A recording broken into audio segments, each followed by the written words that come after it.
Hello विद्यार्थी, आज हम पढ़ेंगे क्लास 6 नोइंग आर नंबर्स के सारे एक्सरसाइज। अगर इससे पहले आपने इस चैप्टर का वन शॉट वीडियो अब तक हमारे चैनल पे नहीं देखा है तो प्लीज़ जाके उससे पहले देख लीजिए, आपके कॉन्सेप्ट पहले क्लियर कर लीजिए, फिर इस वीडियो पे आइए। चलिए शुरू करते हैं इस वीडियो को। सबसे पहले हम लोग सॉल्व करेंगे एक्सरसाइज 1.1। एक्सरसाइज 1.1 का फर्स्ट क्वेश्चन है फिल इन द ब्लैंक्स। यहाँ पे हमें लेफ्ट हैंड साइड पे नंबर्स दिए होंगे और यहाँ पे राइट हैंड साइड पे हमें उनको ब्रेक करना है। तो देखिए फर्स्ट क्वेश्चन क्या कहता है। फर्स्ट क्वेश्चन का A part 1 lakh equals to dash 10,000। तो देखिए इसको सॉल्व करने के लिए हमने वन शॉट वीडियो में भी देखा था कि इसे कैसे सॉल्व करते हैं। हमने पहले 1 लाख को न्यूमेरिकल फॉर्म में लिख दिया। 1 लाख को न्यूमेरिकल फॉर्म में कैसे लिखते हैं, 1 के आगे 5 जीरोस। फिर देखिए इक्वल्स टू, ये डैश जो है, ये वाला जो डैश है उसको एज इट इज यहाँ पे कॉपी कर दिया हमने, इनटू ये जो 10,000 है उसको भी हम न्यूमेरिकल फॉर्म में लिखेंगे। ये देखिए यहाँ पे 10,000 को हमने कैसे लिख दिया, 1 के आगे 4 जीरोस। अभी देखिए इक्वल्स टू, यहाँ पे देखिए 1 लाख में कितने जीरोस है ये काउंट कीजिए पहले, 1 2 3 4 और 5। 1 लाख में कितने जीरोस है, 5 जीरोस है। और 10,000 में कितने जीरोस है, 1 2 3 4। ये देखिए मतलब 1 लाख में 5 जीरोस और 10,000 में 4 जीरोस। तो कितने जीरोस बच गए, बच गए एक जीरो। तो यहाँ पे बस 10 लिख दिए क्योंकि 10 में कितने जीरोस है, एक जीरो है। अगर यहाँ पे 2 जीरो बचते तो हम लोग क्या लिखते, यहाँ पे 100 लिखते। अगर 3 जीरो बचते तो हम लोग लिखते 1000। फिर इसके बाद कुछ नहीं करना, इसके बाद जस्ट हमको ये 10 एज इट इज यहाँ पे लिख देना है और ये जो था 10,000 उसको यहाँ पे कॉपी पेस्ट कर देना है। ये हो गया सिंपली ये सॉल्व हो जाएगा क्वेश्चन। अभी देखिए सेकंड क्वेश्चन क्या है, 1 million equal to dash into 100,000। ये देखिए 1 मिलियन क्या होता है, 10 लैक्स। 10 लैक्स को कैसे लिखते हैं, 10 के आगे 5 जीरोस, 10 के आगे 5 जीरोस। तो ये कितने जीरोस हो गए यहाँ पे, 1 2 3 4 5 6, टोटल कितने जीरोस हो गए, 6 जीरोस। यहाँ पे हमने आगे क्या किया था, यहाँ पे डैश जो ये है, ये डैश जो है हम लोग यहाँ पे as it is copy paste कर देंगे। फिर मल्टीप्लाई किससे कर देंगे, ये यहाँ पे जो लिखा है उससे मल्टीप्लाई कर देंगे। यहाँ पे क्या लिखा है, 100,000।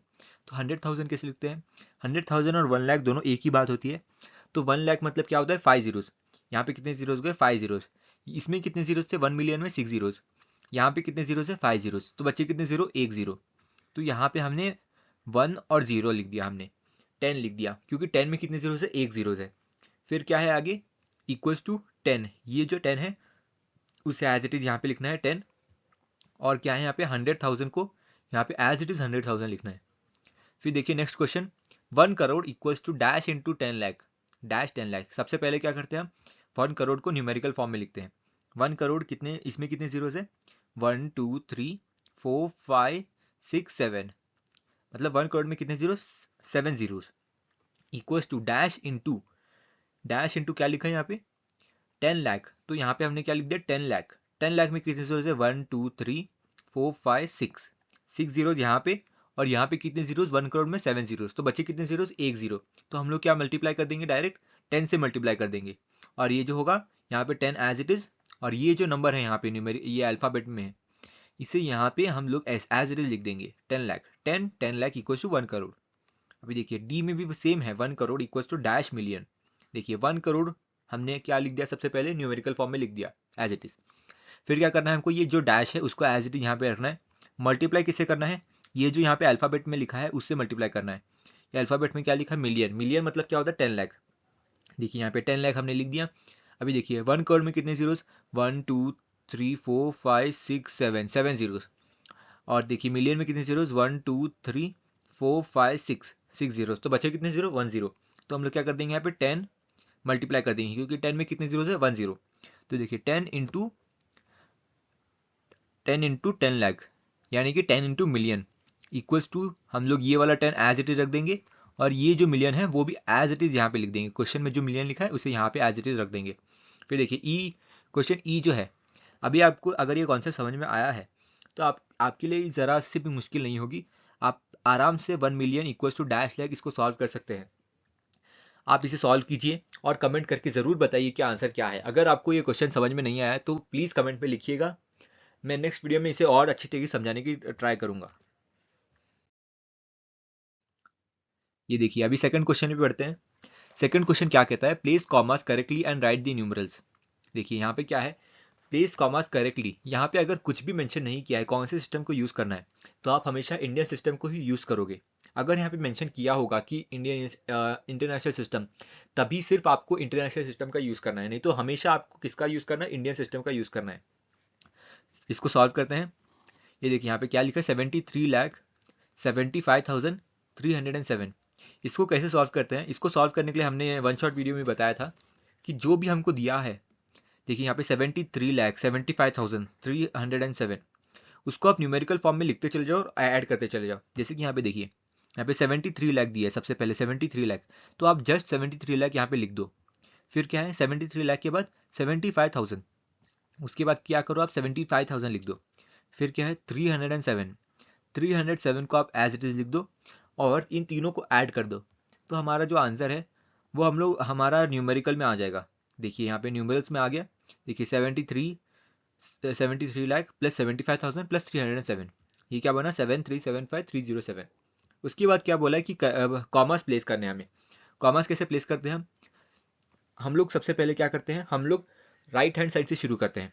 राइट हैंड साइड से शुरू करते हुए फर्स्ट 3 डिजिट पे एक कॉमा, फिर क्या, फिर हर 2 डिजिट पे एक एक कॉमा। देखिए यहाँ पे फर्स्ट, यहाँ पे हम लोग राइट साइड से शुरू करते हैं, राइट साइड से 1 2 3, इसके बाद एक कॉमा, फिर 1 2, इसके बाद एक कॉमा, फिर 1 2, यहाँ पे एज इट इज रखना है हमें, यहाँ पे कोई भी कॉमा नहीं आएगा क्योंकि इससे पहले कोई भी नंबर नहीं है। देखिए अभी सेकंड क्वेश्चन पे चलते हैं। सेकंड क्वेश्चन क्या बोलता है, 9 करोड़ 5,41। देखिए 9 करोड़ 5,41। देखिए अभी यहाँ पे क्या है 9 करोड़, सबसे पहले 9 करोड़ पे फोकस कीजिए। 9 करोड़ हमने यहाँ पे लिख दिया, 9 करोड़। 9 करोड़ कैसे लिखते हैं, 9 के आगे 7 जीरोस, 9 करोड़। फिर क्या है 5 lakh plus 5 lakh plus 5 lakh plus 41 plus 41, इन तीनों को ऐड करोगे तो आपको मिलेगा 9 करोड़ 5,41, सॉरी। हाँ, यहाँ पे देखिए अभी हमने क्या सीखा था, कॉमा कैसे लगाना है। आप राइट हैंड साइड से शुरू कीजिए, राइट हैंड साइड से शुरू करके आप सबसे पहले फर्स्ट डिजिट पे एक कॉमा लगाइए, फिर हर 2 डिजिट पे एक कॉमा आएगा। देखिए यहाँ पे राइट हैंड साइड से शुरू किया 1 2 3, यहाँ पे एक कॉमा आया, एक कॉमा, फिर क्या 1 2, यहाँ पे एक और कॉमा, यहाँ पे एक और कॉमा आ गया। देखिए यहाँ पे 1 2, एक और कॉमा, एक और कॉमा। अभी नेक्स्ट पार्ट सी देखते हैं। सी क्या कहता है, 7 करोड़ 52,21,302। देखिए यहाँ पे क्या हमने बोला था, 7 करोड़। सबसे पहले इन 7 करोड़ को आप एज इट इज लिख दीजिए। 7 करोड़ कैसे लिखते हैं, 7 के आगे 7 जीरो। 52 लाख, 52 लाख पहले, उसके बाद लिखिए 52 लाख, फिर क्या 21,000, प्लस में क्या लिखिए 21,000, फिर क्या है 302, 302 को भी आगे लिख दीजिए। फिर इन सबको ऐड कर दीजिए। इन सबको ऐड करने के बाद क्या मिलेगा आपको, 7 करोड़ 52,21,302। फिर क्या बोला है हमें, प्लेस कॉमास करेक्टली। कॉमा कैसे लगाते हैं, राइट हैंड साइड से शुरू करना है, सबसे पहले फर्स्ट 3 डिजिट पे एक कॉमा, फिर हर 2 डिजिट पे एक कॉमा। देखिए यहाँ पे राइट हैंड साइड से शुरू किया, यहाँ पे राइट हैंड साइड से शुरू करके 1 2 3 एक कॉमा आ गया, फिर 1 2 एक और कॉमा आ गया, फिर 1 2 एक और कॉमा आ गया। अभी बढ़ते हैं नेक्स्ट क्वेश्चन के ऊपर, पार्ट डी। 58,423,202। देखिए यहाँ पे 58 मिलियन, 58 मिलियन, मिलियन क्या होता है 10 लाख, तो 58 मिलियन कैसे लिखते हैं हम लोग, 58 इंटू 10 लाख। 58 इंटू 10 लाख मतलब 58 एज इट इज लिख दीजिए, और 10 लाख में कितने जीरोस होते हैं वो भी एज इट इज लिख दीजिए। देखिए 10 लाख में कितने जीरोस होंगे, 1 2 3 4 5 6, 10 लाख में कितने जीरोस होते हैं, 6 जीरोस होते हैं। तो 58 एज इट इज लिख दीजिए, और मिलियन जो है, मिलियन क्या होता है 10 लाख होता है, तो 10 लाख में कितने जीरोस, 6 जीरोस, तो 58 और आगे 6 जीरोस, प्लस क्या लिखा है आगे 423,000। देखिए यहाँ पे हमने क्या लिखा, 423,000, 423,202 प्लस 200, सॉरी यहाँ पे 1 होना चाहिए एक्चुअली, यहाँ पे क्वेश्चन में 201 है यहाँ पे, इक्वल्स टू क्या आएगा, इन सबको ऐड कर दीजिए आप। इन सबको ऐड करने के बाद यहाँ पे जो आंसर आएगा, देखिए हमारा आंसर क्या है 584,23201। देखिए यहाँ पे अभी यहाँ पे कॉमास कैसे लगाते हैं, राइट हैंड साइड से शुरू कीजिए, लेफ्ट साइड की तरफ बढ़िए, और हर सबसे पहले 3 डिजिट पे एक कॉमा, उसके बाद 2 डिजिट पे एक और कॉमा। देखिए यहाँ पे 1 2 3, यहाँ पे बढ़े हम और यहाँ पे एक कॉमा आ गया, फिर यहाँ से 1 2, यहाँ पे एक और कॉमा, यहाँ पे 1 2 एक और कॉमा आगे। फिर क्या है पार्ट ई 23,30,10। देखिए यहाँ पे 23 लाख, सबसे पहले 23 लाख लिखेंगे हम, 23 आगे 5 जीरो 23 लाख प्लस 30,000 प्लस क्या है 30,000 प्लस क्या है 10, 30,000 10, तो यहाँ पे प्लस कर दिया 10। इन तीनों को ऐड करोगे तो क्या मिलेगा 23,30,10, 23,30,10, 23,30,10। ओके, फिर क्या करना है हमें कॉमास प्लेस करने हैं। कॉमास किसे प्लेस करते हैं, राइट हैंड साइड से शुरू कीजिए, लेफ्ट साइड की तरफ बढ़िए और फर्स्ट 3 डिजिट पे एक कॉमा, फिर उसके बाद हर 2 2 डिजिट पे एक कॉमा। देखिए यहाँ पे 1 2 3, यहाँ पे 3 डिजिट पे एक कॉमा, फिर 1 2 2 डिजिट पे एक और कॉमा, फिर 1 2। यहाँ पे कुछ नहीं होगा क्योंकि इसके आगे कोई भी नंबर नहीं है।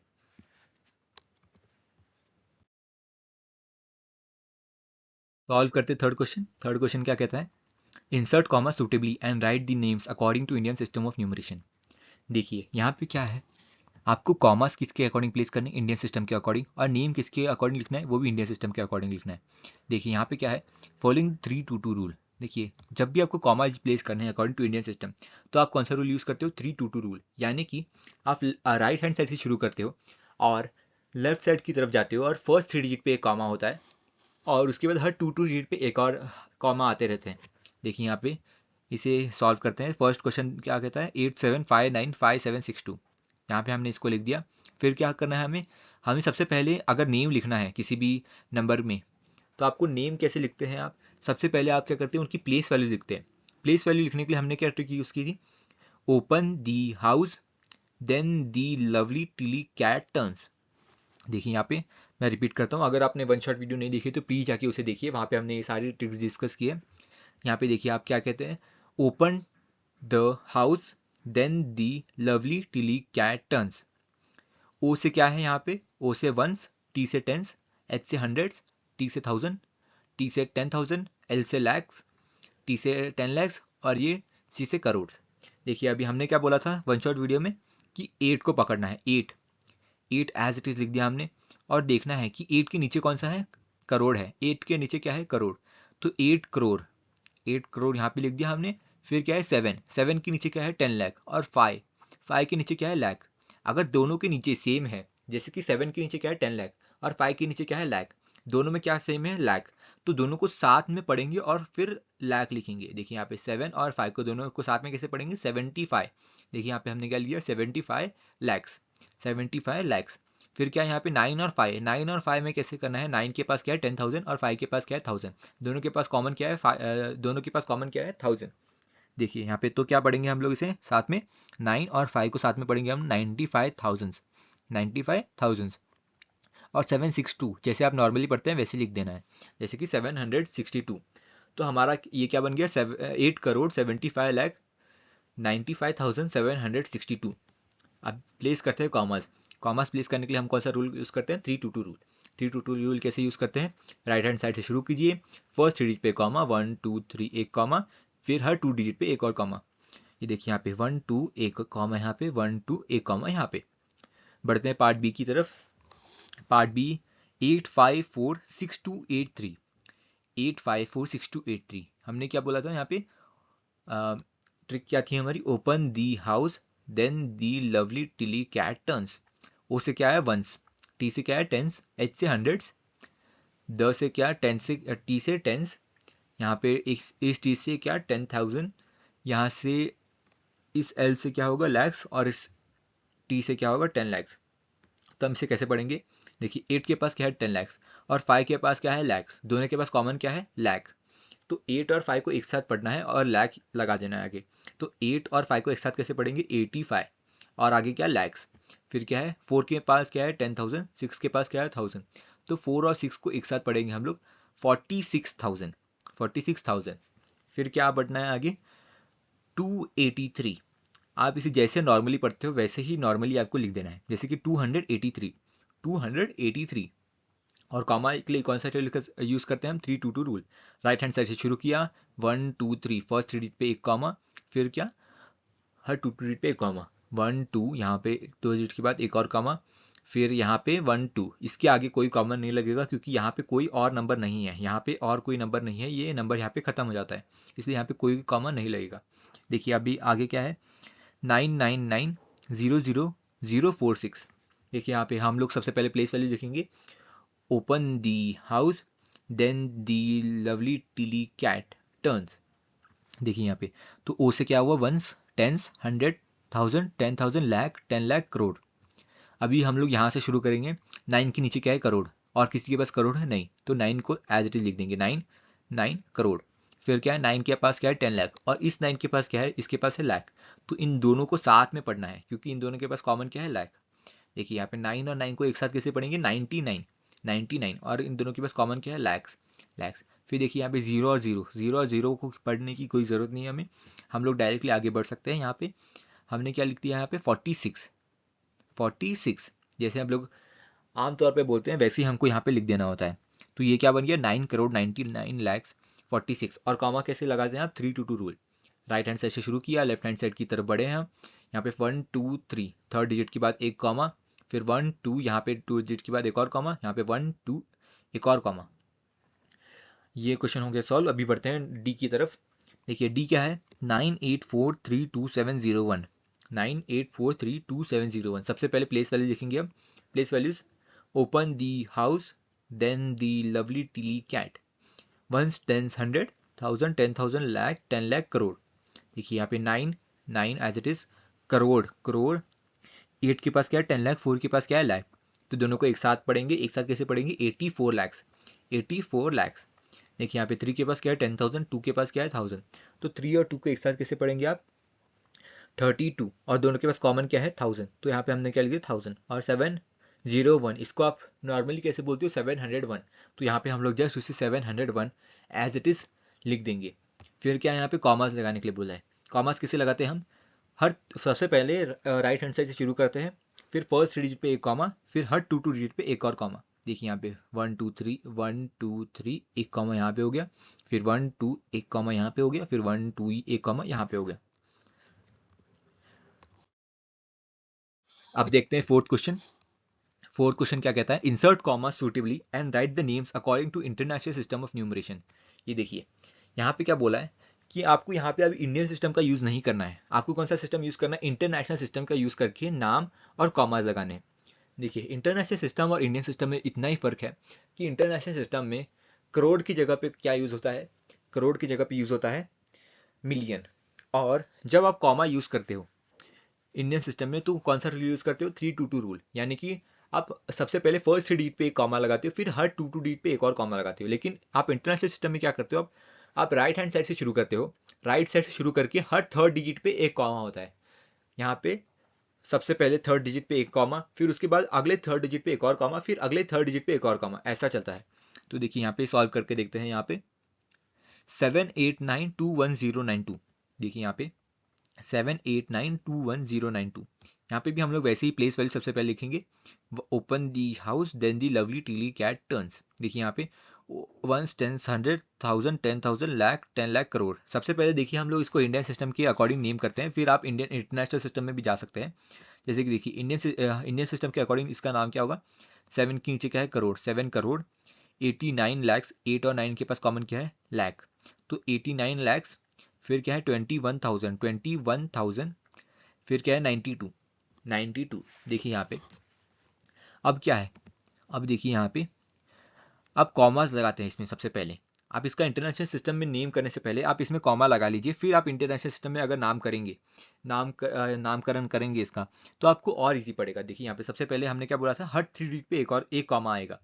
ये देखिए यहाँ पे 1 2 3, यहाँ पे एक कॉमा, फिर 1 2 3, यहाँ पे एक और कॉमा, हर 3 डिजिट पे एक कॉमा। फिर क्या पढ़ना है हमें, देखिए यहाँ पे ये जो है, ये आप नॉर्मली ही पढ़ेंगे। ये आप नॉर्मली कैसे पढ़ते हैं, 92, तो आप इसको नॉर्मली ही 92 ही लिखेंगे। देखिए यहाँ पे, और इसके बाद इसको जो है, ये जो ब्लॉक है ये होता है 1000 वाला ब्लॉक। जैसे कि यहाँ पे फर्स्ट कॉमा के बाद जो भी नंबर होगा, यहाँ पे कोई भी नंबर हो चाहे, उन तीनों को एक साथ पढ़ना है। देखिए यहाँ पे 921 है, तो आप 921 921 एज इट इज, जैसे आप नॉर्मली पढ़ते हैं वैसे पढ़ना है इन्हें, 921। और आगे यहाँ पे 1000 लगा देना है, 1000 यहाँ पे क्या लगा देना है, 1000, 921 और 1000। उसके बाद यहाँ पे जो सेकंड कॉमा के बाद जो भी नंबर होगा उन दोनों को एक साथ पढ़ के आपको क्या लगा देना है, मिलियन। देखिए मैं फिर से समझाता हूँ आपको। ये जो नंबर होगा इसको एज इट इज पढ़ना है, एज इट इज लिख देना है। जैसे कि यहाँ पे 92 है तो हम लोग कैसे लिख देंगे, NINETY TWO, हम लोग इसे लिख देंगे 92 इसके नेम में। फिर क्या करना है हमको, ये इस फर्स्ट कॉमा के बाद जो भी नंबर है उसको भी एज इट इज पढ़ लीजिए।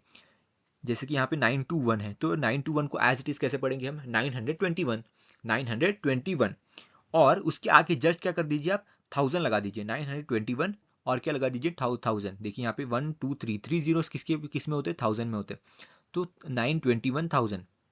फिर क्या, सेकंड कॉमा के बाद जो भी नंबर आएगा उसको भी एज इट इज पढ़िए। एज इट इज कैसे पढ़ते हैं हम, 7 और 8 लिखा है तो 7 और 8 एज इट इज कैसे पढ़ेंगे हम, 7 और 8 एज इट इज होगा 78। और इसके बाद 78 के बाद क्या लिखोगे आप, मिलियन। तो देखिए यहाँ पे 092 एज इट इज, फिर क्या 921 को एज इट इज पढ़ के उसके आगे क्या लगाना है हमको, 1000। फिर क्या 78 को एज इट इज पढ़ के हमको क्या लगाना है आगे, मिलियन। तो ये क्या हो जाएगा, 78,921,092। देखिए यहाँ पे हमने लिखा है 78,921,092। उसी प्रकार से आप देखिए यहाँ पे 745223, ये हमारा बी पार्ट है। देखिए यहाँ पे सबसे पहले हमको क्या करना है, इसमें कॉमा लगाना है।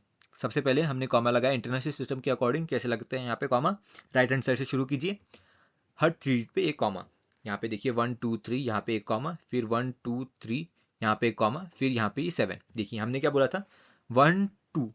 देखिए यहाँ पे सेकंड कॉमा के बाद जो भी नंबर होगा उसको एज इट इज लिखना है। देखिए यहाँ पे 7 को हमने एज इट इज 7 लिख दिया। फिर उसके बाद सेकंड कॉमा के बाद है तो क्या आएगा यहाँ पे, मिलियन, 7 मिलियन। फिर क्या होगा यहाँ पे 452 को एज इट इज कैसे पढ़ोगे आप, 452।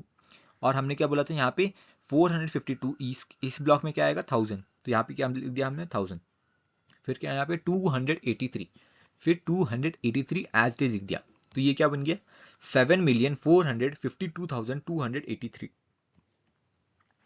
बढ़ते हैं हम अगले पार्ट की तरफ, सी पार्ट, 999,85102। सबसे पहले क्या करना है, हमें कॉमा लगाना है। सबसे पहले कॉमा कैसे लगाता है, यहाँ पे हर 3 डिजिट पे एक कॉमा, राइट हैंड साइड से शुरू कीजिए, हर 3 डिजिट पे एक कॉमा। देखिए यहाँ पे 1 2 3, 3 डिजिट पे एक कॉमा, फिर 1 2 3, इस 3 डिजिट पे एक और कॉमा, फिर यहाँ पे कोई कॉमा नहीं क्योंकि यहाँ पे 1 2, इसके बाद ये नंबर खत्म हो गया है यहाँ पे। फिर देखिए हमने क्या बोला था, देखिए यहाँ पे सेकंड कॉमा के बाद जो भी नंबर होगा उसको एज इट इज पढ़ना है। 9 और 9 एज इट इज क्या होगा, 99 और सेकंड कॉमा के बाद है, इस ब्लॉक में कौन सा यूज करते हैं, मिलियन, तो 99 मिलियन। फिर क्या है 985 को हम लोग एज इट इज कैसे पढ़ेंगे, 985 और यहाँ पे क्या होगा, 1000, इस ब्लॉक में क्या यूज करते हैं हम लोग, 1000। और 102 एज इट इज कैसे पढ़ेंगे हम, 102। तो ये क्या बन गया हमारा, 99,985,102। अब देखिए पार्ट डी जो है वो, अगर आपको ये प्रीवियस 3 पार्ट समझे ABC, तो आपको पार्ट डी करने में कोई परेशानी नहीं होगी। आप पार्ट डी का आंसर मुझे कमेंट में जरूर बताइएगा। चलिए बढ़ते हैं अभी हम लोग एक्सरसाइज 1.2 की तरफ। एक्सरसाइज 1.2 का first question, a book exhibition was held for 4 days in A school. देखिए यहाँ पे फुल स्टॉप है तो आप एक बार रुक जाइए, प्रीवियस सेंटेंस आप पूरा समझ लीजिए, फिर आप आगे बढ़िए। देखिए यहाँ पे a book exhibition was held for 4 days in A school, मतलब एक स्कूल में बुक एग्जीबिशन कितने दिन तक चला था, 4 दिनों के लिए चला था। अब क्वेश्चन आगे बढ़ते हैं, the number of ticket sold at the counter on the first, second, third and final day was respectively 1094, 1812, 2050, 2751। इस स्टेटमेंट का मतलब है कि जो बुक एग्जीबिशन 4 डेज स्कूल में चला था उसमें फर्स्ट डे पे कितने टिकट बचे थे, 1094, सेकेंड डे पे 1812, फिर क्या थर्ड डे पे 2050 और फोर्थ डे पे 2751। आगे बढ़ते हैं question, find the total number of ticket sold on all the 4 days. देखिए यहाँ पे क्या पूछा है हमसे कि जो 4 दिनों पे टिकट्स इंडिविजुअली हमको पता है कि कितने बिके थे, जैसे फर्स्ट डे पे इतने, सेकंड डे पे इतने, थर्ड डे पे इतने, फोर्थ डे पे इतने, तो टोटल 4 दिनों का मिला के कितने टिकट्स बिचे थे ये हमको पूछा है क्वेश्चन में। तो सबसे पहले देखिए आप इसको सॉल्व करते हुए एग्जाम में आपको ऐसे ही सॉल्व करना पड़ेगा, तभी जाके आपको मार्क्स मिलेंगे। आप डायरेक्टली सॉल्व करेंगे तो आपको आपके मार्क्स कटने के चांसेस है। तो मैंने जैसे यहाँ पे सॉल्व किया है, आप भी ट्राई कीजिएगा कि आप वैसे ही सॉल्व करें। जैसे कि यहाँ पे ticket sold on first day कितना दिया है हमें 1094, फिर ticket sold on second day कितना दिया है हमें 1812, फिर ticket sold on third day कितना दिया 2050, फिर ticket sold on fourth day कितना दिया 2751, फिर क्या पूछा है हमसे ticket sold on all 4 days combined कितना है, sum of ticket sold on each day. देखिए यहाँ पे अगर फर्स्ट डे पे इतने टिकट बेचे, फर्स्ट डे पे 1094 टिकट बेचे हैं स्कूल वालों ने, और सेकंड डे पे कितने बेचे हैं 1812, थर्ड डे पे 2050 और फोर्थ डे पे 2751। तो चारों दिनों का कैसे, चारों दिनों की मिला के कैसे, चारों दिनों की मिला के कितने टिकट बिके होंगे, तो ये कैसे निकालेंगे हम लोग, इन चारों को ऐड करके, इन चारों को ऐड करके जो आंसर आएगा वो क्या होगा, ticket sold on all 4 days, यानी कि 1094 प्लस 1812 प्लस 2050 प्लस 2751, तो ये क्या होगा 7707 तो ये देखिए यहाँ पे फाइनल स्टेटमेंट, ये कंक्लूडिंग स्टेटमेंट लिखना बहुत जरूरी होता है इसको ऐसे क्वेश्चंस में। हमने क्या लिख दिया, therefore total ticket sold on all 4 days is 7707। बढ़ते क्वेश्चन 2 की ओर। क्वेश्चन 2 में क्या लिखा है, Shekhar is a famous cricket player. Shekhar एक फेमस क्रिकेट प्लेयर है। He has so far scored 6980 runs in test matches. उसने अब तक 6980 रन्स मार लिए हैं, किसमें, टेस्ट मैच में। फिर क्या है, ही विशेस टू कंप्लीट 10,000 रन्स। उसको कितने रन्स कंप्लीट करने हैं, 10,000 रन्स। तो how many more runs does he need, मतलब इस क्वेश्चन में इतना ही पूछा है हमसे कि शेखर जो कि फेमस क्रिकेट प्लेयर है, उसने अब तक 6980 टेस्ट रन्स आपने कंप्लीट कर लिए हैं, लेकिन उसको कितने करने हैं कंप्लीट, 10,000 रन्स कंप्लीट करने हैं। तो टोटल रन उसको और कितने चाहिए ताकि वो 10,000 तक पहुंच सके। देखिए यहाँ पे सोल्यूशन कैसे है हमारा, रन ही वांट्स, कितने रन चाहिए उसे 10,000, रन ही स्कोर्ड, अब तक अभी उसके पास कितने रन है 6980 रन्स नीडेड, और कितने रन चाहिए उसे 6980 से 10,000 पे जाने के लिए। तो वो कैसे निकालेंगे हम लोग, 10,000 माइनस 6980। देखिए यहाँ पे 10,000 माइनस 6980, तो ये कितना हो जाएगा 3020। आंसर क्या है हमारा 3020, दोनों को माइनस कर दिया हमने, सब्ट्रैक्ट कर दिया, फिर आंसर क्या है हमारा 3020। Hence Shekhar needs to score 3020 more runs. बढ़ते हैं नेक्स्ट क्वेश्चन की तरफ। नेक्स्ट क्वेश्चन क्या है हमारा, third question. In an election the successful candidate registered 5,77,500 votes and his nearest rival secured 3,48,700 votes. By what margin did the successful candidate win the election? देखिए इस question को ठीक से समझिए आप। जैसे कि इलेक्शन होता है कहीं पे भी, तो इलेक्शन में बहुत सारे लोग खड़े होते हैं, लेकिन उसमें जीतता कौन है, सिर्फ एक, जिसके पास सबसे ज़्यादा वोट होते हैं वो होता है जीतने वाला कैंडिडेट, और उसको क्या बोलते हैं हम लोग, सक्सेसफुल कैंडिडेट। तो इस क्वेश्चन में क्या दिया है कि सक्सेसफुल कैंडिडेट के पास कितने वोट हैं, 5,77,500 वोट्स है सक्सेसफुल कैंडिडेट के पास। और जो उसका नियरेस्ट राइवल है, नियरेस्ट राइवल का मतलब समझिए आप, नियरेस्ट राइवल का मतलब ये होता है कि जो फर्स्ट पोजीशन पे आ गया वो तो जीत गया, लेकिन जो सेकंड पोजीशन पे आया, सेकंड पोजीशन पे आने वाले को क्या बोलते हैं, नियरेस्ट राइवल। जो सेकंड पोजीशन पे आए उसको क्या बोलते हैं, नियरेस्ट राइवल। तो ये क्या हो गया, नियरेस्ट राइवल के पास कितने वोट थे, 3,48,700। तो हमसे पूछा क्या गया है कि किस मार्जिन से, कितने मार्जिन से सक्सेसफुल कैंडिडेट जीत गया है इलेक्शन। देखिए आप एक बात समझिए यहाँ पे, आपको जीत कब मिलेगी, जब आपके पास सबसे ज्यादा वोट होंगे, सबसे ज्यादा वोट होंगे। या फिर आप इसे भी ऐसे भी समझ सकते हैं कि आप सेकंड वाले से, जो भी सेकंड आया है इलेक्शन में, उससे अगर एक वोट भी आपके पास ज़्यादा है तो आप इलेक्शन जीत जाएंगे। देखिए यहाँ पे इसको ठीक से समझिए। जैसे कि इलेक्शन में देखिए, समझिए इलेक्शन में 5 लोग खड़े हैं, 5 में से, देखिए यहाँ पे मैं आपको पेन की मदद समझाता हूँ। यहाँ पे देखिए, यहाँ पे इलेक्शन में आपके पास समझिए ऐसे ए खड़ा है एक, बी खड़ा है एक, सी एक और है, डी हमारा एक और कैंडिडेट है, और ई हमारा फिफ्थ कैंडिडेट है। देखिए यहाँ पे ये हमारा फिफ्थ कैंडिडेट है। देखिए अगर समझिए ए को सबसे ज़्यादा वोट मिले, बी को, बी ए समझो फर्स्ट प्लेस पे ए आया, बी सेकंड प्लेस पे आया, सी थर्ड प्लेस पे, और डी कौन से प्लेस पे आया, फोर्थ प्लेस पे आया, फोर्थ प्लेस पे, और फिफ्थ प्लेस पे कौन सा आया, फिफ्थ प्लेस पे ई आ गया। देखिए ये सारे कैंडिडेट जो थे A B C D E वो किस में खड़े थे, इलेक्शन में। और ए को सबसे ज़्यादा वोट मिले, इसलिए वो फर्स्ट पोजीशन पे आ गया, बी को जस्ट उसे थोड़े कम मिले लेकिन थर्ड नंबर से ज़्यादा वोट मिले इसलिए वो सेकंड पोजीशन पे आ गया। सी थर्ड नंबर पे आ गया क्योंकि उसे बी से कम वोट मिले थे। डी किस पोजीशन पे आ गया, फोर्थ पोजीशन पे, क्योंकि उसको सी से भी कम वोट्स मिले थे। और डी के बाद क्या है, फिफ्थ पोजीशन पे क्या है, ई, क्योंकि ई को सबसे कम वोट मिले थे इसलिए वो फिफ्थ लास्ट पोजीशन पे आ गया। देखिए यहाँ पे अब हमसे क्या पूछा है, by what margin did the successful candidate win the election. देखिए इस इलेक्शन में ABCDE इलेक्शन में जीता कौन, ए को समझिए कितने वोट मिले, 5,77,500। ये देखिए यहाँ पे ए को कितने, ए फर्स्ट आ गया तो ए को कितने मिले, 5,77,500। हिज नियरेस्ट राइवल, यानी कि नियरेस्ट राइवल कौन होता है, बी, जो सेकंड पोजीशन पे आया है, वन से जो नेक्स्ट बाद आया है वो होता है नियरेस्ट राइवल, उसको कितने वोट मिले, 3,48,700 वोट्स। तो मार्जिन कैसे निकालते हैं, मार्जिन निकालने के लिए आपको सिंपली ये करना है कि जो सेकंड पोजीशन पे आया है, सेकंड पोजीशन पे आया है और जो फर्स्ट पोजीशन पे आया है, उन दोनों के वोट्स का डिफरेंस। क्योंकि अगर देखिए यहाँ पे अगर विनिंग कैंडिडेट को 5,77,500 वोट ना मिलके अगर 3,48,701 वोट, एक वोट जस्ट एक्स्ट्रा बी से अगर मिल जाते तो भी वो जीत जाता, अगर एक वोट भी एक्स्ट्रा मिल जाता तो वो जीत जाता। तो यही पूछा है हमसे कि अगर वो जीता है तो कितने मार्जिन से जीता है, मतलब कितने वोट से जीता है वो। अगर ये 701 भी मिल जाता उसे, देखिए यहाँ पे अगर उसे नियरेस्ट राइवल से 3,48,701 वोट भी मिल जाता तो भी वो जीत जाता। लेकिन अगर आप उसको 3,48,699 वोट, अगर एक कम वोट भी मिलता तो वो हार जाता इलेक्शन।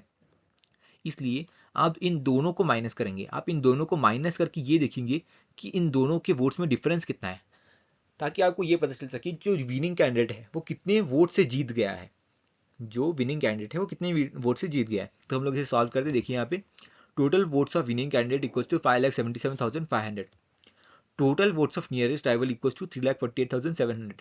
मार्जिन ऑफ विनिंग कैसे निकालते हैं, total votes of winning candidate minus total votes of nearest rival. तो ये क्या है हमारा, 5,77,500 माइनस 3,48,700। तो आंसर क्या आया, 2,28,000 votes. Therefore, the successful candidate won by a margin of 2,28,800 votes. मतलब जो सक्सेसफुल कैंडिडेट था उसके पास जो उसके नियरेस्ट राइवल था उससे कितने वोट ज़्यादा थे, 2,28,800 वोट्स ज़्यादा थे। चलिए बढ़ते हैं अपने नेक्स्ट क्वेश्चन की तरफ।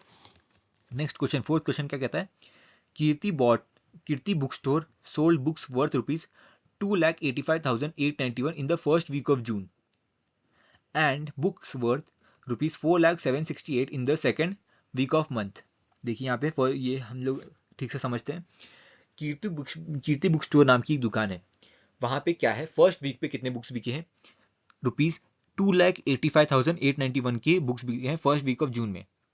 फिर आया second week of the same month, second week of June में कितने बिके हैं बुक, 4,768 बुक बिके हैं, मतलब 4,768 रुपीज के बुक बिके हैं टोटल। तो आगे क्वेश्चन में क्या पूछा है, how much was the sale for the 2 weeks together, मतलब दोनों वीक्स का मिला के कितनी सेल हुई है। और आगे पढ़ते हैं question, in which week was the sale greater and by how much. आगे क्वेश्चन में ये पूछा है कि कौन से वीक में सेल ज्यादा थी और कितने से ज्यादा थी। देखिए यहाँ पे सॉल्व करते हैं इसे। Price of books sold on first week of June कितना दिया है हमें, 2,85,891। फिर price of books sold on second week of June, ये कितना दिया है हमें, 4,768। देखिए यहाँ पे sale of books of 2 weeks together, यहाँ पे हमसे पूछा था ना how much was the sale for the 2 weeks together. यहाँ पे देखिए उसका आंसर है sale of books for 2 week together is equals to price of book sold on first week of June plus price of books sold on second week of June. देखिए यहाँ पे जो first week of June में किताबें बिकी हैं उसका price plus जो सेकंड वीक ऑफ जून में किताबें बिकी है उन दोनों को ऐड करेंगे तो क्या मिलेगा हमको, कंबाइंड प्राइस मिलेगा जो हमारी सेल हुई है 2 वीक में। तो यहाँ पे हम दोनों को ऐड कर देंगे, 2,85,891 प्लस 4,768, तो हमको क्या मिलेगा, 6,86,659 रुपीज़। तो इतने की सेल हमने 2 वीक में कर ली है, जनरेट की है। अब आगे क्या पूछा है हमसे, in which week was the sale greater. देखिए यहाँ पे वीक 1 में कितनी सेल हुई थी, 2,85,891, वीक 2 में कितनी हुई थी, 4,768। अब देखिए यहाँ पे हमको क्या करना है, हमको कौन सा किसमें बड़ी कौन सा नंबर बड़ा है वो देखना है बस। यहाँ पे देखिए यहाँ पे हमने वन शॉट वीडियो में क्या कहा था, इसमें 2 रूल होते हैं। सबसे पहला रूल जो बोलता है वो कहता है कि जिसका भी डिजिट बड़ा हो, जिसके भी डिजिट बड़े हो वो बड़ा नंबर हो जाता है। जैसे कि यहाँ पे देखिए 2 3 4 5 6, यहाँ पे कितने डिजिट है? 6 डिजिट है। यहाँ पे कितना? 1 2 3 4 5 6, इसमें भी 6 डिजिट है। तो सेकंड रूल पे जाएंगे। सेकंड रूल क्या कहता है कि अगर दोनों नंबर्स में टोटल नंबर डिजिट सेम हो तो हमको क्या करना है? लेफ्ट हैंड साइड से शुरू करना है और 1 बाय 1 करके कंपैरिजन करना है। जिसके बड़े नंबर होंगे, जिसके पास बड़े नंबर होंगे वो जीत जाएगा और वो बड़ा हो जाएगा। जैसे कि यहाँ पे देखिए हम लोग, अब दोनों में 6 डिजिट है तो हम लोग क्या करेंगे? सेकंड रूल पे जाएंगे। सेकंड रूल क्या कहता है कि आप लेफ्ट हैंड साइड से शुरू कीजिए और लेफ्ट हैंड साइड वाले नंबर्स को एक एक करके कंपेयर कीजिए। जैसे कि यहाँ पे 2 और 4 को कंपेयर कीजिए क्योंकि वो दोनों लेफ्ट हैंड साइड पे आते हैं अपने नंबर्स के। देखिए यहाँ पे 2 और 4 को कंपेयर कीजिए। 2 और 4 में सबसे बड़ा कौन सा है? 2 और 4 में बड़ा है 4। तो जैसे ही आपको पता चल गया कि 4 बड़ा है तो आप ये कंक्लूड कर सकते हो कि ये 4,768,000 4,768 सॉरी, ये 4,768 2,85,891 से बड़ा है। तो ये जो होगा, ये सिंबल कहाँ किस तरफ होगा इसका मुंह? 4,768। ये जो सिंबल है उसका मुंह हमेशा उस तरफ खुला रहेगा जहाँ पे बड़ा नंबर होगा। देखिए यहाँ पे, तो इसलिए यहाँ पे इसका मुंह किस तरफ खुला है? 4,768 की तरफ खुला है। Hence sales were greater in second week, क्योंकि ये जो नंबर है वो किसका है? सेकंड वीक का है। तो सेल्स किस में बड़ी थी? सेल्स बड़ी थी सेकंड वीक में। तो आगे क्या पूछा है हमें? बाय हाउ मच मतलब कितने से बड़ी थी? देखिए यहाँ पे 4,768 ये फर्स्ट वीक के सेल से बड़ी है, लेकिन कितनी बड़ी है वो देखना है हमें। तो हम लोग क्या करेंगे? सिंपली इन दोनों का डिफरेंस कर देंगे।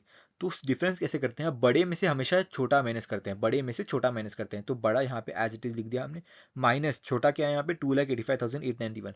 तो जो भी आंसर आएगा वो क्या होगा? ₹1,14,877। फिर फाइनल कंक्लूडिंग स्टेटमेंट हम लोग लिख देंगे, Therefore, sales of 2 weeks is ₹6,86,659, जो हमने यहाँ पे निकाला था वो होगा यहाँ पे। And sales were greater in second week, sales were greater in second week by rupees, कितने से बड़ी थी? By rupees 1,14,877। नेक्स्ट देखते हैं हम क्वेश्चन फिफ्थ।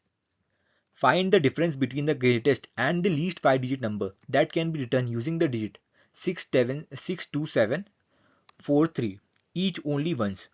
देखिए यहाँ पे हमको क्या बोला है कि डिफरेंस फाइंड कीजिए ग्रेटेस्ट और लीस्ट 5 डिजिट नंबर में, जो कि 62743 इन 5 डिजिट से मिलके बनी हो और हर डिजिट उसमें कितने बार यूज हुआ होगा?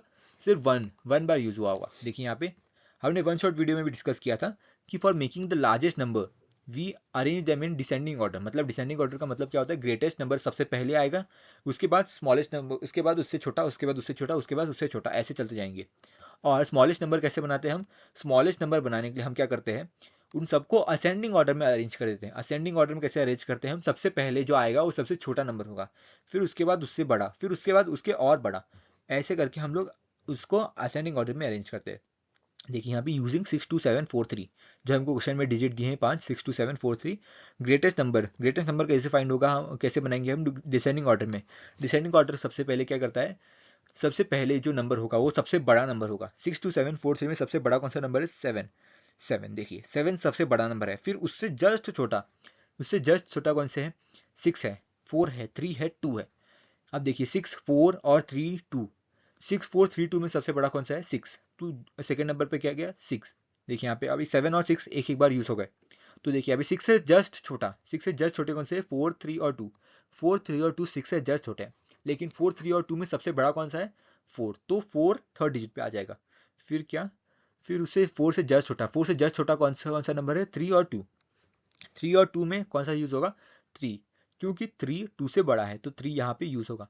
फिर क्या होगा? 2 लास्ट में, क्योंकि 2 अकेला डिजिट बचा है अभी, तो 2 लास्ट में आ जाएगा। 2 इन सबसे छोटा है इसलिए लास्ट में।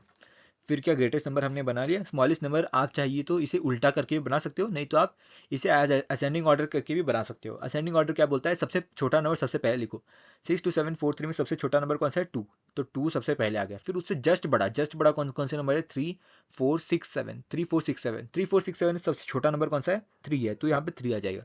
इसी हिसाब से आप आगे 4 6 7 एज इट इज लिख देंगे।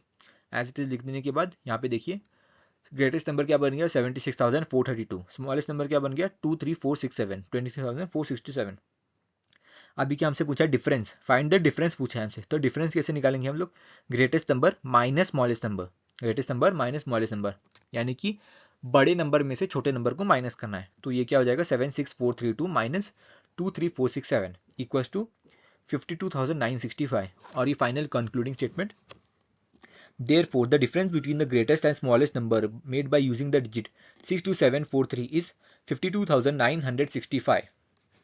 बढ़ते हम नेक्स्ट क्वेश्चन की तरफ। क्वेश्चन 6 क्या कहता है हमारा, a machine on an average manufacture 2825 screws a day. इसका मतलब समझिए कि एक मशीन है, समझिए फैक्ट्री है, उस फैक्ट्री में एक मशीन है, वो मशीन क्या करता है, हर रोज 2825 स्क्रूज बनाता है। हर रोज कितने स्क्रूज बनाता है, 2825 स्क्रूज बनाता है। तो आगे देखिए हमसे क्या पूछा है, how many screws did it produce in the month of January 2006। हमसे क्या पूछा है कि जनवरी 2006 पूरे महीने में उसने कितने स्क्रूज बनाए। इसको एक और बार समझ लेते हैं पूरा अच्छी तरीके से। क्वेश्चन कहता है कि एक दिन में अगर एक मशीन 2825 स्क्रूज मैन्युफैक्चर करता है तो पूरे जनवरी मंथ में कितने स्क्रूज प्रोड्यूस करता है। देखिए यहाँ पे हमने सोल्यूशन में सबसे पहला स्टेप क्या है हमारा, गिवन हम लोग लिखेंगे यहाँ पे गिवन क्या है हमारा, screws produced in one day equals to 2825 screws. फिर क्या है, डेज इन जनवरी 2006। देखिए जनवरी 2006 की हो, 7 की हो, 8 की हो या फिर 2024 की क्यों ना हो, डेज जनवरी कितने रहेंगे, फिक्स रहेंगे 31 जनवरी में फिक्स रहेंगे डेज। तो डेज इन जनवरी कितना हो गया 31। फिर क्या है, स्क्रूज प्रोड्यूस इन जनवरी, देखिए 31 डेज है, हर रोज कितना प्रोड्यूस करते हैं 2825।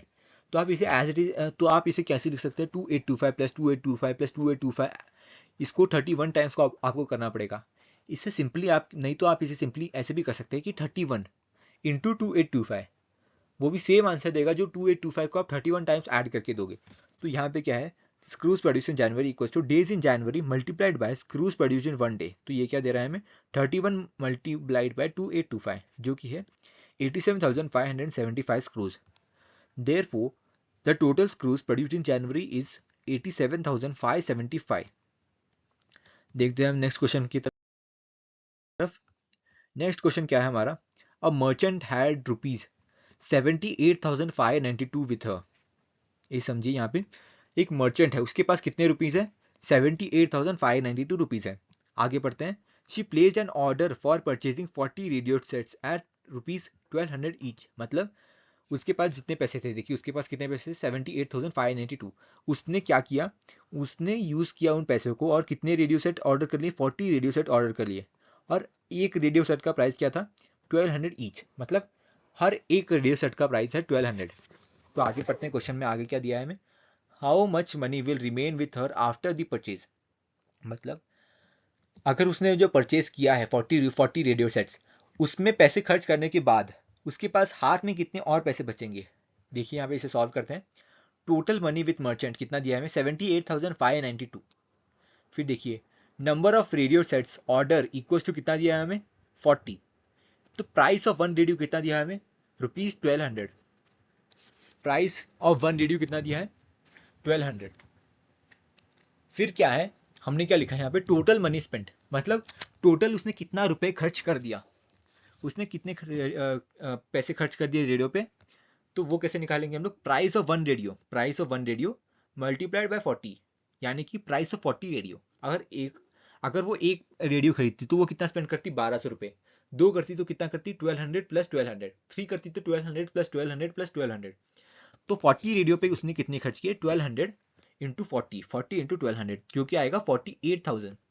तो मनी कितना रिमेनिंग होगा उसके पास, टोटल मनी जो उसके पास पहले था 78,592 माइनस जो उसने खर्च कर दिए, तो वो कितना है 48,000। तो हम इसे माइनस कर देंगे 78,592 माइनस 48,000, ये कितना हो जाएगा रुपीज 30,592। फिर हम लोग ये कंक्लूडिंग स्टेटमेंट लिखेंगे, therefore merchant is left with rupees 30,592 after purchase. फिर देखिए हमारा 8th question, a student multiplied 7236 by 65 instead of multiplying by 56। ये देखिए यहाँ पे फुल स्टॉप है, तो पहले इस स्टेटमेंट को पूरा अच्छे तरीके से समझेंगे हम। एक स्टूडेंट है, उसने क्या कर दिया, जल्दीबाजी में किया होगा या तो मिस्टेकनली किया होगा, 7236 को किससे मल्टीप्लाई कर दिया उसने 65 से, जबकि उसे करना था 56 से। तो आगे पढ़ते हैं question, bye how much was his answer greater than the correct answer. देखिए यहाँ पे हमसे क्या पूछा है कि जो उसका आंसर उसे मिला 7236 को मल्टीप्लाई करने पे 65 से, वो 56 से अगर मल्टीप्लाई करता तो उससे कितना बड़ा है। देखिए आपको ये कैसे पता चल रहा है कि ये जो नंबर है, ये जो नंबर आएगा इसको मल्टीप्लाई करने से, वो अगर आप 7236 को 56 से मल्टीप्लाई करोगे तो उससे बड़ा ही होगा। ये ऐसे होगा क्योंकि 7236 को आप 65 से मल्टीप्लाई कर रहे हो और 56 से मल्टीप्लाई कर रहे हो। 7236 तो कांस्टेंट है वहाँ पे, लेकिन यहाँ पे 65 और 56 में बड़ा कौन सा है? 65। तो जो बड़े से मल्टीप्लाई करोगे, दो बड़े नंबर को मल्टीप्लाई करोगे तो तीसरा आपको जो नंबर मिलेगा वो भी बड़ा ही होगा। और इस केस में 56 65 से छोटा है, तो इन दोनों को मल्टीप्लाई करने के बाद जो नंबर आएगा वो इन दोनों को मल्टीप्लाई करने से छोटा ही होगा हमेशा। तो देखिए यहाँ पे स्टूडेंट का आंसर जो आया होगा वो दोनों को मल्टीप्लाई करने पे आया होगा, 7236 को और 65 को मल्टीप्लाई करने पे आया होगा। तो वो कितना आया होगा? 47,430 4,70,340। और जो करेक्ट आंसर है, करेक्ट आंसर क्या है? 7236 मल्टीप्लाई किससे करना चाहिए था हमें? 56 से, 56 से मल्टीप्लाई करना चाहिए था। तो आंसर क्या आता है हमारा? 4,05,216। तो अब इसमें पूछा है हमसे कि जो आंसर आया है वो करेक्ट आंसर से कितना बड़ा है। तो हम लोग क्या करेंगे? सिंपली इन दोनों को माइनस कर देंगे। तो डिफरेंस कैसे निकालेंगे हम लोग? Student answer minus correct answer. Student answer कितना था? 4,70,340 माइनस 4,05,216। तो आंसर क्या हो जाएगा हमारा? 65,124। तो यहाँ पे final concluding statement, hence students answer is greater than the correct answer by 65,124। अब देखिए यहाँ पे नेक्स्ट क्वेश्चन क्या है हमारा? नेक्स्ट क्वेश्चन है to stitch a shirt, to stitch a shirt 2 metre 15 centimetre cloth is needed. Out of 40 meter cloth, how many shirts can be stitched and how much cloth will remain? इस समझते हैं question. To stitch a shirt, यानी कि एक shirt सिलाने के लिए हमें कितना क्लोथ चाहिए? हमें क्लोथ चाहिए 2 मीटर 15 सेंटीमीटर, और हमारे पास कितने हैं अभी? 40 मीटर क्लोथ है। तो हमसे पूछा है कि 40 मीटर क्लोथ में कितने सारे शर्ट बनेंगे और कितना कपड़ा बच जाएगा शर्ट बनने के बाद। तो यहाँ पे देखिए cloth needed for one shirt कितना है? 2 मीटर 15 सेंटीमीटर। अब देखिए यहाँ पे डिफरेंस देखिए आप, यहाँ पे 2 के पास क्या है? 2 के पास कौन सा यूनिट है? मीटर। और 15 के पास कौन सा यूनिट है? सेंटीमीटर। तो आप या तो दोनों को मीटर में कन्वर्ट कर लीजिए, या तो आप दोनों को सेंटीमीटर में कन्वर्ट कर लीजिए। तो हम लोग क्या करेंगे? इन दोनों को सेंटीमीटर में कन्वर्ट कर लेंगे। देखिए यहाँ पे मीटर को सेंटीमीटर में कैसे कन्वर्ट करते हैं? 1 मीटर कितना होता है? 100 सेंटीमीटर। तो 1 मीटर 100 सेंटीमीटर होता है। तो 2 मीटर कितना होगा? 2 इंटू 100 सेंटीमीटर, यानी कि 200 सेंटीमीटर। तो 200 सेंटीमीटर प्लस 15 सेंटीमीटर जो था यहाँ पे 15 सेंटीमीटर, तो ये दोनों को प्लस करके हमारा क्या आंसर हो जाएगा? 215 सेंटीमीटर। तो क्लोथ, एक शर्ट को बनाने के लिए क्लोथ कितनी चाहिए? 215 सेंटीमीटर। फिर क्या है हमारे पास? Amount of cloth we have, मतलब हमारे पास कितना क्लोथ है? अभी 40 मीटर क्लोथ है हमारे पास। तो देखिए यहाँ पे 40 मीटर क्लोथ क्या है? 40 मीटर को अभी हम लोग यहाँ पे कन्वर्ट कर चुके हैं हम लोग सेंटीमीटर में, तो 40 मीटर को भी हम लोग कन्वर्ट करेंगे सेंटीमीटर में। तो 40 मीटर, देखिए यहाँ पे 1 मीटर कितना होता है? 100 सेंटीमीटर। तो 40 मीटर कितना होता है? यहाँ पे देखिए, यहाँ पे 40 मल्टीप्लाई कर दीजिए और यहाँ पे 40 मल्टीप्लाई कर दीजिए। तो 40 मीटर कितना हो जाएगा? 40 इंटू 100 सेंटीमीटर, तो ये कितना हो जाएगा? 4000 सेंटीमीटर। आगे देखिए, टोटल शर्ट्स इन 1 सेंटीमीटर, ये समझिए यहाँ पे ज़रा। देखिए यहाँ पे हमने क्या बोला है कि, एक सेकेंड,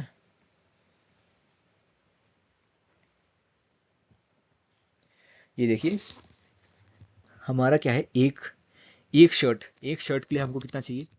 एक शर्ट के लिए हमको चाहिए, एक शर्ट के लिए हमको चाहिए 215 centimetre cloth, 215 centimetre, 215 centimetre, 215 centimetre cloth चाहिए, 215 सेंटीमीटर। तो 1 सेंटीमीटर के लिए कितने तो 1 सेंटीमीटर मतलब 1 सेंटीमीटर में कितने शर्ट बनेंगे? देखिए यहाँ पे 1 सेंटीमीटर कितने शर्ट बनेंगे? 1 सेंटीमीटर में बनेंगे 1 बाय, देखिए यहाँ पे 1 बाय, ये देखिए हम लोग 215 को इस तरफ भेज देते हैं, यहाँ पे लेफ्ट हैंड साइड की तरफ भेजते हैं। तो ये क्या हो जाएगा? 1 बाय 215, 1 बाय 215, 1 बाय 215। तो ये देखिए यहाँ पे, तो हमने भी यहाँ पे यही लिखा है सेम। ये देखिए यहाँ पे total shirts in 1 centimetre equals to 1 by 215। देखिए यहाँ पे हमने जो यहाँ पे किया है 1 सेंटीमीटर इक्वल्स टू 1 बाय 215, तो यहाँ पे वो सेम लिखा है। तो देखिए 1 सेंटीमीटर में कितने बन रहे हैं? 1 बाय 215। तो टोटल शर्ट्स इन कितने? 4000 सेंटीमीटर। यहाँ पे देखिए 4000 सेंटीमीटर मतलब 40 मीटर, उसमें कितने बनेंगे? 4000 इंटू 1 बाय 215। देखिए यहाँ पे 1 सेंटीमीटर में 1 बाय 215, तो 4000 सेंटीमीटर में हमको निकालना है। तो हम लोग क्या कर देंगे? सिंपली 1 बाय 215 से हम उसको 4000 को माइनस कर देंगे, मल्टीप्लाई कर देंगे, सॉरी मल्टीप्लाई कर देंगे। तो हमारा आंसर जो आएगा वो हो जाएगा 18.604। लेकिन जो ये 60.604 है, वो जो सिग्निफाई कर रहा है वो शर्ट सिग्निफाई नहीं कर रहा। वो क्या सिग्निफाई कर रहा है? कि हमारे पास कितने क्लोथ बचे हैं। क्योंकि आप देखिए, शर्ट्स कभी भी ऐसा नहीं होता कि शर्ट या तो पूरा होता है या तो बिल्कुल नहीं होता। देखिए आप कभी भी शर्ट लेने जाते हैं तो आप बोलते हैं कि मुझे एक शर्ट दे दो, एक शर्ट दे दो, दो शर्ट दे दो। आप कभी ये नहीं बोलते कि मुझे 2.5 शॉट दे दो, मुझे 3.5 शॉट दे दो, क्योंकि अगर आप 3.5 शॉट बोलोगे तो वो 3 शॉट देगा और आपको एक शॉट आधा बीच में से काट के देगा, तो इसका कोई यूज़ नहीं है। तो ये जो है 18.604, ये जो 18 है और पॉइंट के बाद जो भी नंबर है वो क्या है, बचा हुआ क्लोथ है, और 18 जो है वो शर्ट्स है। तो ये आंसर क्या हो जाएगा, टोटल शर्ट्स इन 4000 सेंटीमीटर, वो क्या हो जाएगा 18 शर्ट्स। और जो रिमेनिंग क्लोथ है, रिमेनिंग क्लोथ कितना होगा हमारा 0.604, ये जो है 0.604 मल्टीप्लाइड बाय 215, क्योंकि ये जो देखिए यहाँ पे हमारे पास कितना शर्ट बना, ये 0.604 शर्ट बना हमारे पास यहाँ पे। तो हमको और इसको एक शर्ट को बनाने के लिए कितना कपड़ा लगता है, हमको 215 सेंटीमीटर लगा है। तो 0.0604 शर्ट को बनाने के लिए कितना कपड़ा लगेगा, ये मल्टीप्लाई कर देंगे हम लोग 215 से, तो हमारा आंसर क्या हो जाएगा 129.86 सेंटीमीटर। तो हमारा यहाँ पे फाइनल कंक्लूडिंग स्टेटमेंट क्या होगा, therefore 18 shirts can be made of 4000 centimetre cloth with 129.86 centimetre cloth remaining. यहाँ पे 129.86 सेंटीमीटर क्लोथ बच जाएगा। अब देखिए यहाँ पे 10th क्वेश्चन देखते हैं हम लोग। Medicine is packed in boxes each weighing 4 kilogram 500 gram. How many such boxes can be loaded in a van which cannot carry beyond 800 kg। यहाँ पे क्या दिया है हमें कि एक बॉक्स है, मेडिसिन की बॉक्स है, जिसका वेट क्या है, हर एक बॉक्स का वेट है 4 kg 500 ग्राम, 4 kg 500 ग्राम। फिर क्या दिया है हमें, हाउ मेनी सच बॉक्सेस, कितने ऐसे बॉक्सेस है जो कि एक वैन में, जो कि जिसका कैपेसिटी है कि वो कितने बॉक्सेस उठा सकता है, 800 kg तक के बॉक्स उठा सकता है। तो ऐसे कितने 4.5 kg के हम लोग बॉक्सेस हम लोग उस वैन में डाल सकते हैं, ये हमसे पूछा है क्वेश्चन में। तो देखिए यहाँ पे वेट ऑफ वन बॉक्स कितना दिया है हमें, 4 kg 500 ग्राम। यानी कि आप ये देखिए यहाँ पे डिफरेंस देखिए, केजी और ग्राम, केजी और ग्राम में क्या डिफरेंस है, दोनों यूनिट अलग अलग है। तो हम लोग या तो इसे केजी में कन्वर्ट कर लेंगे पूरी तरीके से, या तो हम लोग इसे ग्राम में कन्वर्ट कर लेंगे। तो हम लोग इसे ग्राम में कन्वर्ट करते हैं। देखिए यहाँ पे केजी को ग्राम में कैसे कन्वर्ट करते हैं, 1 kg इक्वल्स टू कितना ग्राम होता है, 1000 ग्राम्स होता है। तो 1 kg इक्वल्स टू 1000 ग्राम, तो 4 kg कितना होगा, 4 इंटू 1000 यानी कि 4000 ग्राम। तो 4000 प्लस 500 ग्राम, ये कितना हो जाएगा 4500 ग्राम। फिर देखिए यहाँ पे carrying strength of van, carrying strength कितना कैरी कर सकता है, 800 kg कैरी कर सकता है। तो 800 kg, ये देखिए यहाँ पे हमने ग्राम केजी को ग्राम में कन्वर्ट कर लिया, तो यहाँ पे हम लोग को केजी को ग्राम में ही कन्वर्ट करना पड़ेगा। देखिए यहाँ पे 1 kg कितना होता है 1000 ग्राम, तो 800 kg कितना होगा 800 इंटू 1000, तो ये कितना हो जाएगा 800,000 यानी कि 8 लाख ग्राम, 8 लाख ग्राम्स वो उठा सकता है। तो देखिए यहाँ पे total boxes to be loaded, मतलब कितने बॉक्स वो वैन में लोड कर सकते हैं हम, वो कैसे निकलेगा, total carrying strength of van, कितना कैरी कर सकता है वैन, डिवाइडेड बाय 4500 ग्राम, जो कि वेट ऑफ वन बॉक्स है। तो हम लोग इन दोनों को डिवाइड कर देंगे। कभी भी आपको ये फाइंड करना है कि कितने बॉक्सेस या कितना सामान कितने में लोड किया जा सकता है, तो जो बड़ा नंबर है उसको ऊपर लिख दो, डिवाइड कर दो छोटे नंबर से। तो आप देखिए यहाँ पे 8 लाख बड़ा नंबर हो गया, डिवाइडेड बाय 4500, तो ये क्या हो जाएगा 177.78। लेकिन ये जो 78 है, ये 0.78 है, वो सिग्निफाई कुछ नहीं कर रहा, वो कोई बॉक्स सिग्निफाई नहीं करेगा, क्योंकि ये जो है ये रिमेनिंग स्पेस खाली रह जाएगी। क्योंकि या तो बॉक्स 1 चढ़ेगा या तो कोई बॉक्स नहीं चढ़ेगा, आप 0.78% बॉक्स काट के नहीं चढ़ा सकते। तो ये जो हो जाएगा वो हो जाएगा 177 बॉक्सेस। तो यहाँ पे फाइनल कंक्लूडिंग स्टेटमेंट क्या होगी, hence 177 boxes can be load in the van. बढ़ते हैं मैं नेक्स्ट क्वेश्चन की तरफ। नेक्स्ट क्वेश्चन क्या है हमारा 11th question, the distance between the school and the student house is 1 kilometre 875 metre. Every day she walks both the ways, find the total distance covered by her in 6 days. इस question को आप ध्यान से समझिए। देखिए यहाँ पे एक लड़की है, एक लड़की है, उसका स्कूल है यहाँ पर, उसका स्कूल है यहाँ पर, और उसका घर है यहाँ पे, उसका घर है, हाउस है यहाँ पे, हाउस हो गया यहाँ पे। तो उसके घर से लेके वो देखिए यहाँ पे उसके घर से लेके उसके स्कूल तक का डिस्टेंस क्या है 1 किलोमीटर 875 मीटर। तो एक बार वो जाएगी यहाँ से, वो हाउस से निकली और स्कूल पे पहुंची, फिर वो स्कूल से निकल के हाउस भी वापस आएगी। देखिए यहाँ पे स्कूल शुरू होगी सुबह, तो वो घर से निकली 1 किलोमीटर 875 मीटर ट्रैवल करके स्कूल पहुंची, फिर दोपहर को उसकी स्कूल छूट गई, फिर वो स्कूल से हाउस आई कितना ट्रैवल करके 1 किलोमीटर 875 मीटर।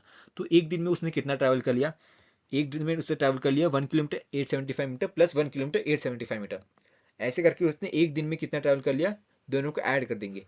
फिर क्या हमसे पूछा है, हमसे क्या पूछा है यहाँ पे, find the total distance covered by her in 6 days. तो ऐसे करके वो टोटल 6 डेज में कितना किलोमीटर चली है वो हमको बताना है। तो यहाँ पे देखिए distance between students house and school is equal to 1 kilometre 875 metre. यहाँ पे देखिए वापस से देखिए, यहाँ पे कॉन्सेंट्रेट कीजिए, दोनों की यूनिट क्या है, अलग अलग है। यहाँ पे किलोमीटर में है, यहाँ पे मीटर में है, तो दोनों को या तो मीटर में कन्वर्ट कर लीजिए या तो किलोमीटर में कन्वर्ट कर लीजिए। तो हम लोग क्या करेंगे, हम लोग 1 किलोमीटर को मीटर में कन्वर्ट करेंगे। तो 1 किलोमीटर क्या होता है, कितने मीटर होता है, 1000 मीटर। तो 1000 प्लस 875, तो हमारा आंसर क्या हो जाएगा, 1875 मीटर। तो देखिए टोटल डिस्टेंस इन 1 डे, मतलब टोटल डिस्टेंस 1 डे में कितना कर होता है। तो जाने के लिए 1875 मीटर और आने के लिए 1875 मीटर। तो दोनों को हमने ऐड कर दिया, तो हमारा आंसर क्या आ गया, 3750 मीटर गोइंग प्लस कमिंग। फिर क्या लिखा, total distance covered in 6 days. 6 days में कितना कवर करती है, total distance covered in 1 day multiplied by 6। तो ये क्या हो जाएगा, 3750 मल्टीप्लाइड बाय 6, तो ये कितना हो जाएगा, 22,500 मीटर। हमारा फाइनल कंक्लूडिंग स्टेटमेंट कैसे लिखेंगे हम लोग, hence total distance travelled in 6 days is 22,500 metre और 22.5 किलोमीटर। ये देखिए यहाँ पे मीटर को किलोमीटर में कैसे कन्वर्ट करते हैं, जस्ट हम लोग क्या करते हैं, 1000 से डिवाइड कर देते हैं। हम लोग इसको 1000 से डिवाइड करेंगे तो हमारा आंसर क्या हो जाएगा, 22.5 किलोमीटर हो जाएगा। हमारा लास्ट क्वेश्चन है इस एक्सरसाइज का, वो है कहता है a vessel has 4 liters and 500 ml of curd in how many glasses each of 25 ml capacity can it be filled। देखिए यहाँ पे ये क्वेश्चन भी 10th क्वेश्चन की तरह ही है।